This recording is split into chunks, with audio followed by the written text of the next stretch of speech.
Everybody thinks that New Year resolutions work. Well, I'm going to break that for you. Spoiler alert. In this video, I'm going to tell you why New Year resolutions actually don't work and how to effectively set goals for yourself that are actually going to work and make a difference in your life.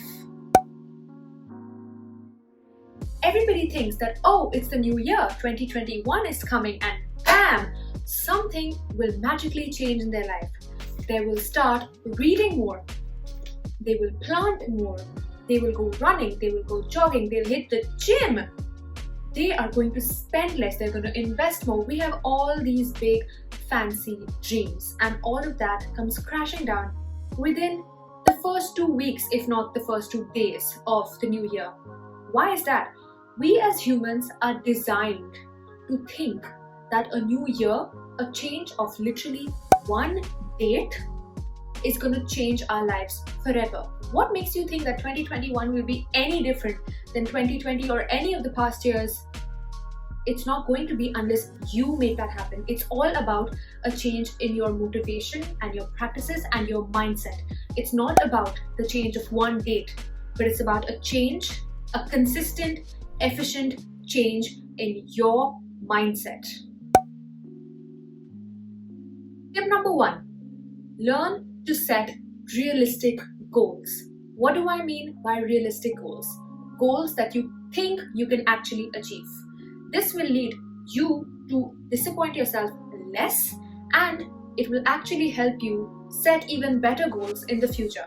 For example, if I set a goal that I will learn 3 or 4 new languages in 1 year, which includes some of the hardest languages to learn, for example, Chinese, Arabic, different kinds of languages, I'm obviously not going to be able to do that well unless that is what I do the whole year, and I'm just naturally a very good person to learn new languages. But I know my strengths and weaknesses. I know that I'm not good with languages. I know that I possibly can't master 3 languages or 4 languages in just 1 year. How about I start breaking it down? How about I start with 1 or maximum of 2 languages and then build my goals realistically? Setting realistic goals will help you identify where your strengths and weaknesses are, target them, and then move on to achieving even bigger goals, which you will achieve because you set out realistic goals in the start itself. Tip number 2, set goals that you actually want to achieve. What do I mean by that? One of my goals for the year 2021, let's make it personal, is to read as much as I can.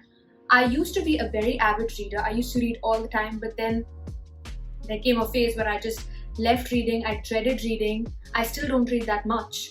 And I know that is not good for me, especially if I want to do something in journalism and dramatic literature, which is why I have set a goal for myself to read as much as I can and branch out my genre. All I used to read up to this point was murder mysteries, and there's no problem in reading murder mysteries or liking a particular genre, but if you want to really expand yourself and build your reading habits, then you need to branch out a little, find other authors, find other tastes that you might actually like, but you just didn't like till now because you didn't even give it a try. Now, for this goal, if I say that I'm going to read 100 novels in 1 year, that might be hard if I'm just starting out to read. I'm not an avid reader. But if I say that, okay, I will try and read, say, 1 novel in a span of 2 weeks and then see how I can branch out and achieve further goals, that will be more realistic, and it will also be something that I want to achieve. If the reason why I wanted to read 100 books a year was just because I want to impress someone, or because I feel like it'll be good, that's not a good enough reason. You have to tell yourself why you want to achieve something, because if you don't really want to achieve something, then it's not going to work, because every time you feel like giving up, you will give up. I promise you, you will give up.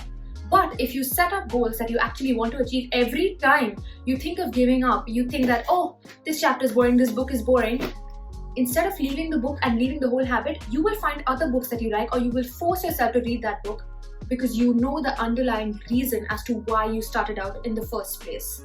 That is the key to discipline and motivation as well. Tip number 3, take a note of the goals you want to achieve. Take a plain piece of paper, write out the things you want to achieve, or just open notes on your iPhone or any other phone that you have and just write down what you want to achieve. It's okay if you don't achieve them. That's how you'll keep track of what you actually planned and what actually happened. And if you do achieve them, the greatest satisfaction I promise you in the world will be to scratch that thing off.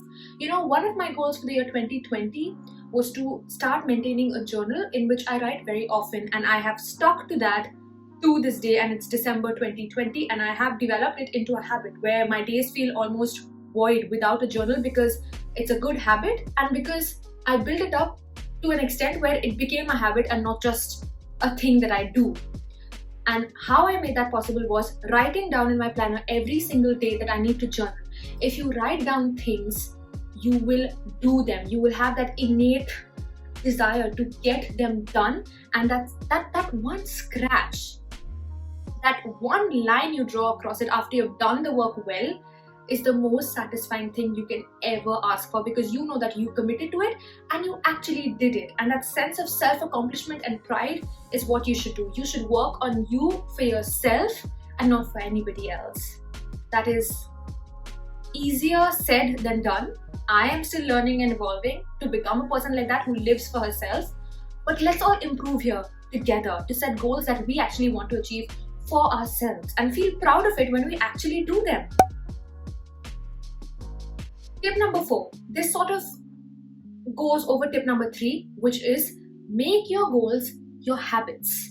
If you want to really do something, you have to put in that time and effort.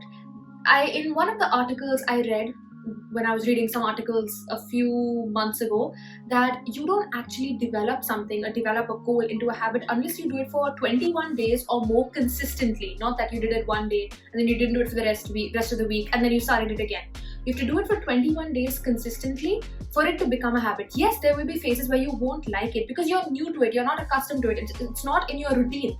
But again, if you really want it to become a part of you, a part of your lifestyle, a part of your routine, you will have to put in that time and effort every single day. And the easiest thing for me is to write it down, to constantly see it in front of yourself that you have to do this, and to ultimately do it before that clock strikes and it's the next day and one day is gone by already.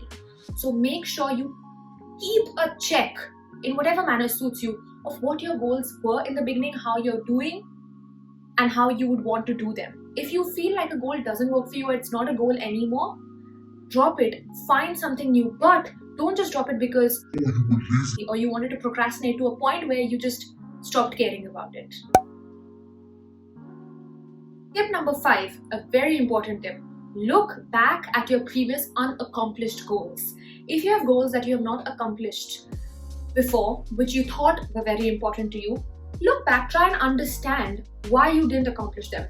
Was it because you were lazy? Was it because you procrastinated? Or was it because the goal was just not important to you? Or there can be a billion other reasons for all of this. If you think problems like laziness or procrastination or a lack of motivation are a problem for you, then my suggestion would be to tackle those things first and then move on to setting new goals. For example, if you know you have a tendency to procrastinate, why not make a goal which says stop or decrease procrastination? All human beings procrastinate. Everybody procrastinates. But there has to be an extent to which we procrastinate things or feel lazy about doing things. And that all comes with motivation, determination, all of that. I have made previous videos regarding these topics and I will link them somewhere. So if you want to go and watch them, please feel free to do so and then come back and watch this video, because it will make more sense then, or you'll just get more motivated to watch this video. So again, if you feel like you're procrastinating something, target your procrastination first and then create other goals. Build off. It's all about laying a solid foundation before you improve and you grow on it. A building will fall down easily if its foundation is not strong. If your foundation for all these goals and habits is not strong, I'm sorry to tell you this, but you're not going to get anywhere. You have to tackle the roots first. If the roots of these plants, okay, I'm just saying them because they're right here. If the roots of these plants are not strong enough, they will not last no matter how much water and sunlight you give them. Make your roots strong. Cannot emphasize this more. The last tip that I want to give in this video is envision the end result. There's this quote by Park Jimin in which he says, I don't know if I'm quoting it word to word, but the credit goes to Park Jimin. He said that it might feel difficult now, but think of what the end result will make you feel. And I think I live my life by that saying, because there are a lot of things that I don't feel like doing, but I know are important and should be done. There are a lot of things that feel unimportant right now, but will have major positive effects for you and for your development and for your growth in the future. Every time you feel like you don't need that task, or you don't want to do it, or you don't feel like doing it, or you feel like it's too much, if you know the result is going to help you in a few years, in a few months, or ever in life, do it.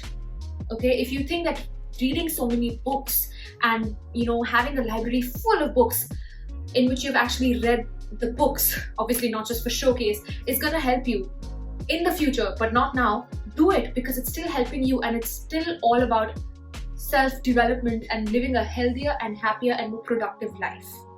Envision the end result and use it as a motivation to work hard now, because if you don't work hard now, your future self is not going to work hard, because that practice will not be instilled in you and you will regret these days where you actually had the time to do something. Another thing I want to mention about this is, it's never that you don't have the time to do it, that you don't have the time to make goals or the time to accomplish the goals that you want to accomplish.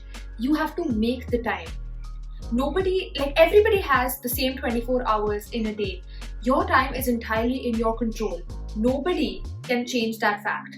You are the one who decides what you want to do with your time. And if you don't get things done, on some days we all are lazy, we all have days that are bad, that's fine. But if you constantly find yourself in that cycle when you're not doing things, you have no one else to blame but yourself for that. And that is a harsh reality, but there's also something beautiful about it, because you can't rely on someone else and you have the sense of independence that if I'm doing this, whether it's good or bad, it's because of me. And if I want to improve, I can do that only by myself. Nobody will do it. I'm sitting here behind this camera talking to you guys, giving you all these tips, but all I'm doing is trying to motivate you and trying to help you learn from my own examples to better your life. But ultimately, who will better it? You. It's only you. To end this video, I just want to say that setting goals for yourself is a very good thing. Accomplishing them is even better, but failing them is fine. We're all humans here. We grow, we develop. Ultimately, it's all about yourself and your hard work. You are the only one who's going to reap from the benefits of your hard work. If you're new here, sorry, this introduction is a bit late. Hi, I'm Nandini. I am a first-year student at NYU studying journalism and dramatic literature. And this is what I do in my free time because I love doing it. Please do subscribe to this channel, share this video, like, comment, whatever if you want to. And after you leave this video, go make that goal list, get on it, because it's not about a change of a date. It's about when you want to start, how you want to start, and why you want to start. I'm telling myself just to cut the chase, but I don't know why I'm still sleepless for days. So tell me